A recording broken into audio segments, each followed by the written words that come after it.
Kinang Milk Goat. Hi! Hello mga kasana all! It's me, Madam Sana All. So for today's video ay samahan nyo ako maligo para makita nyo ang bagong sabon na aking ginagamit. Actually, most of the users ginagamit lang siya hanggang sa mukha, but sa akin whole body talaga. Why not? Sobrang bango niya kasi at saka may free net pa siya sa loob ng box. And later makikita nyo kung gaano siya kalapot.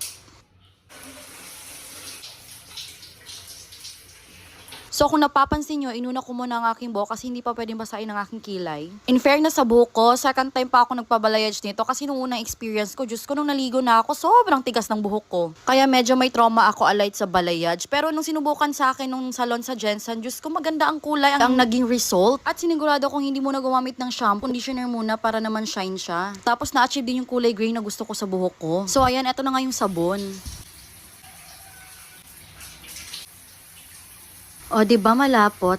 Sana all. So, as you can see, hindi ko binabasa totally ang aking mukha. Portion by portion lang kasi nga hindi pa pwede matamaan ang aking kilay. So, now, from face down to neck. Hawakan nyo talaga ng maigi, guys, kasi sobrang dulas niya. Siyempre, pati sa ating kilikili. O ngayon, dito naman sa dalawang alaga ko. Diba? Kinang yarn. O, ayan, nilubos-lubos ko na maligo sa shower. Diyos ko, wala kasi shower sa bahay. Buti na lang dito kanila hubby, dalawa, o, diba? So, dito na ako sa pangalawa, mas malaki, mas bongga.